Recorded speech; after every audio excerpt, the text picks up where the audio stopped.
Hi, Tom Little with TSSi here.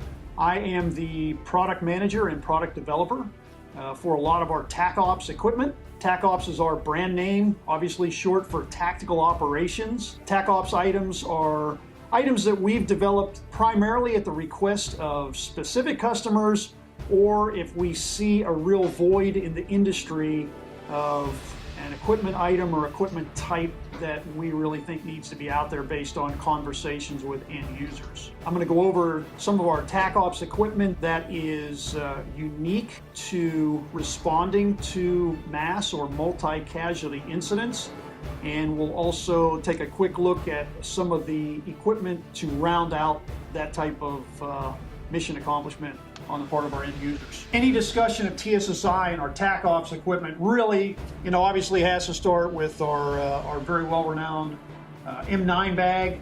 And where it applies in this arena is that a lot of organizations are using M9s or using a variation of the M9 for their tactical EMS response. So a couple of years back, Los Angeles Fire Department bought 500 of this bag with their embroidery, LAFD, on the back of it. So a lot of organizations are using that. Can be slung with 2 shoulder straps across the back. I've even talked with one individual who showed me how he would sling it diagonally across his front, so therefore he could swing it around behind his back when it wasn't needed. This setup with easily removable packs is something that we then flowed into some of our other equipment items. So back in 2006, TSSi came out with the first true mass casualty kit when we produced our combat mass casualty kit. That was a tan version with a waterproof liner, rubberized zippers, had multiple straps on the back that would enable it to be mounted on the inside or the outside of a tactical vehicle. We then started getting a lot of requests as military guys got out. Could we adapt that to civilian use? So you'd have military medics get with a civilian medical organization, and then we came up with the Mass Casualty Incident Response Kit. Basic form of it remained the same, where we had 6 pull-out trauma packs up top, a couple of large pouches in the middle, and then 2 fixed pouches at the bottom. So up here, these are labeled 2-person trauma pack. You can really treat more than 2 people depending on the injury. And they're similarly equipped as our combat mass casualty kit because they have tourniquet, hemostatic agents, pressure bandages, Kerlix, shears. These also include a couple of chem sticks to provide illumination at night. And then we've got a separate compartment for burns and moldable splints. So you've got extra burn dressings here. You also have burn dressings up here. The second large pouch is just more trauma dressing, so more of the compression bandages, as well as additional blast bandages and abdominal dressings. Down in the bottom, each one of the 2 large compartments on the bottom, each one has 3 hypothermia blankets and 3 disposable poleless litters for moving casualties. In addition to the trauma pouches and other medical equipment that's in the kit, we also include an emergency access tool that has both a hooligan on one end and has got the axe and the pick head on the other. You can use this for breaking a lock. You can use it for breaking a chain. Use it for breaking through reinforced glass, prying open a door. Very, very versatile type tool. When we designed the Mass Casualty Incident Response Kit, we envisioned this being used by emergency responders who would transport the kit to where the incident was. It's about 45 pounds. It has a shoulder strap, and it's very convenient to be mounted in the trunk of a vehicle or on a fire engine where you can bring it to the incident site and employ it there. So one of the differences in these kits and a lot of the other kits you're starting to see appear on the market is that these are designed for multiple injury types. So it's more than a stop the bleed kit. It is a mass casualty incident response kit, regardless of the type of mass casualty. So if you've got an earthquake and a building collapses, the injuries sustained can be treated out of this kit. If it's an active shooter situation, they can be treated out of this kit. If you've got a multi-car pileup and you've got serious injuries, they can be treated out of this kit by a responder going to the scene with that in their vehicle. So we had our mass casualty incident response kit. Like I mentioned, it weighs about 45 pounds. It has a shoulder strap. It's not real convenient if you're taking it up and down steps or you got to transport it across a long distance. So this evolved into our rolling mass casualty kit, which treats the same types of injuries. We've got our small pull-out trauma bags. We've got larger one with abdominal dressings, one with hypothermia, and then we've got our moldable splints on our burn dressings on the outside. We've got our poleless litters tucked into the sides here. But one of the advantages of this kit is that not only can you pull it along like luggage if you're transporting across a long distance, but it also has shoulder straps so you can very easily bring it up and down stairways. So we've gone from 6 of the trauma kits to 10, and we've had some organizations ask us about customizing this, and they said, hey, look, can you substitute, instead of 2 of these trauma pouches, could you give us another large pouch like this and label it for an AED?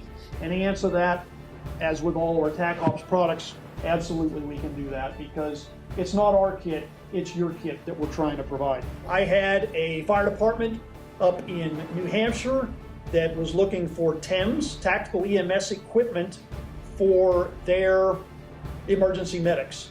And we had settled on a couple of different pieces of equipment, but there was no final decision made on what type of carriage system they wanted. They were not interested in going with our M9 bag because it was going to be a little cost prohibitive for the budget they had right at that time, and they wanted to be able to go operational with their team with the money that they had. I started looking at these smaller TEMS type bags that were out there that our vendors sell, got on the phone with them, we went over each one, and there were some capabilities that they wanted that weren't found in these bags. In that occasion, we went ahead and designed a bag for them that we've actually seen some pretty great interest in. Our TEMS bag, designed like a lot of the ones that are out there, has a place for gloves on top.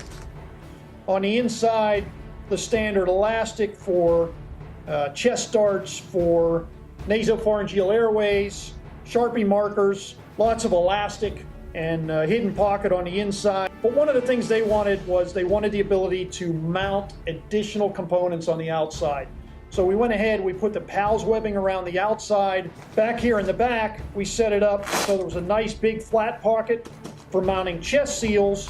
One of the other things that they wanted that none of the bags on the market currently had was the ability to carry 2 disposable poleless litters with each of their medics. So we added a couple of cinch straps to the bottom of it. While it very much resembles some of the other bags that are out there, it's got a lot of very unique and user-friendly characteristics, we put into it because we had that customer was asking for it. No organization that supports tactical EMS, active shooter, mass casualty incident type response is complete without also providing an experience level of support in ballistics and body armor. One of the other things that differentiates TSSi from a lot of organizations that are trying to sell the whole package right now is that we've got 37 years of providing not only medical equipment, but ballistics. And in the ballistics arena, we are teamed with everybody. So we like to work with the organization to identify what's the level of protection they want to achieve, what's their budget, and then we can give them multiple options across dozens of vendors to provide a plate carrier or a ballistic body armor. We've got point blanks, R20D vest, which is a nice crossover vest because it's got ballistic panels in it, and it's also got the ability to mount these plates in it. It's got the PALS webbing on the front for mounting any of the accessories. And for an organization that's not interested in the ballistics, they just want the plate carrier, you can go again with a very simple plate carrier, front and back plates. They'll handle either an 8x10 or a 10 by 12 plate, we can get whatever you want specifically listed on the front of yours, whether it's Rescue Task Force, one of the buzzwords from now. A lot of organizations just want medic. We also have police departments that want police. In addition to the different carriage systems, like this combination of soft body armor and plate carrier, or just a plate carrier, I want to talk a little bit about plates. So here we've got 3 different Paraclete plates. You've got the trade-offs of price, weight, and level of protection. So when it comes to plates, you also got a difference in thickness. So big difference between this level 3 standalone plate, which is a little bit thick, compared to this level 3 or level 4 plate that you can use in conjunction with a level 3A body armor. So this plate will stop the round in and of itself. It's great with a plate carrier, whether or not you're wearing body armor. A little bit thinner plate designed to be used in conjunction with body armor. The last plate I'm going to talk about is a steel plate. So steel plate is also an option. This particular one is a level 3 standalone plate, meaning you do not need the body armor behind it. The advantages are it's a little bit less expensive, in some cases a lot less expensive. It's definitely thinner, but it does weigh a little bit more. In closing, I just want to say that TSSi recognizes that our customers' missions and responsibilities continue to evolve over time along with world events. And TSSi stands ready to continue to support you in that fashion with the best equipment that we can either design and develop for you, or that we can find from the many vendors that provide the best equipment available to enable you to accomplish your mission and take care of those you are sworn to protect and serve.